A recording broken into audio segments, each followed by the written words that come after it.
I'm Andrew Kirsch. I spent just under a decade as an intelligence officer with the Canadian Security Intelligence Service, otherwise known as CSIS. CSIS has been in the news recently, but kind of under the radar if you weren't paying attention. There were arrests in Ottawa of two youths who were allegedly planning an attack on a pro-Israel rally. Earlier in the summer, I believe, there was the arrest of the father and son who were allegedly to be ISIS supporters, who were also planning to go out and conduct an attack, an alleged violent attack on an unspecified group. And what we saw was kind of the RCMP having a press conference explaining the charges and what was brought forward. But if you look closely, they acknowledged that a lot of support, intelligence was received from CSIS in these investigations. So I thought I would comment briefly on the relationship between CSIS and law enforcement, because it's a question I get asked a lot. CSIS is a separate mandate from the police and law enforcement. They have a different threshold to start investigation. The threshold for CSIS is reason to suspect, and they're able to get warrants and get authorities to investigate individuals and groups with a lower threshold to gather intelligence on the threat. And there's a reason for this, but CSIS is not gathering evidence. They're gathering information, processing that into intelligence. So you have this kind of lower threshold, but also you're not going to be using this information, intelligence for law enforcement purposes.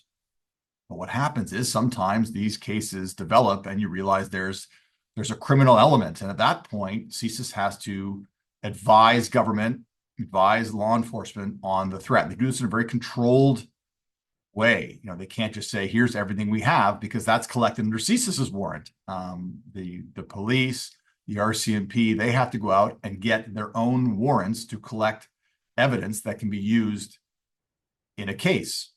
As you can imagine, this creates some tension between the organizations, right? The police always assume that CSIS knows more, which CSIS often does, but CSIS can't tell the authorities or tell law enforcement exactly what they know, because that evidence that's not collected under evidentiary standards and is not to be used in court proceedings. There is what we call like the intelligence to evidence challenge. And I don't want to do a video on that, and you could listen to Professor Carvin, who speaks a lot about that, and other academics, professors, and legal professionals. But I can just tell you that when you're seeing these big cases break, when you're seeing these terrorism charges laid, when you're seeing the RCMP stand up there and say, we conducted a threat, we've done this investigation, this case, and we're bringing terrorism charges, just know that a lot of the times that has started with a CSIS investigation. Somewhere along the line, some CSIS-IO or a source or someone got wind of a concern, and they tracked this down and they worked this case, and it got to a level where they felt like it was substantial, and they passed this along to the RCMP, and then they have to do a parallel and separate investigation.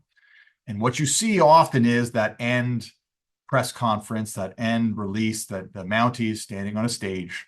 And we don't always see, or rarely see, and often hear as a footnote in the story is the information and support provided by CSIS. So in light of the recent arrests, I just want to give a shout out to some of my former colleagues who I know work terrorism files, are working to keep us safe, are doing a lot of the early work, grunt work, hard work to get these cases off the ground.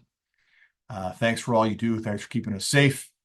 And any other questions, concerns on national security, send them info@kirschgroup.ca. I'll make a video. Until then, stay safe, and we'll speak soon.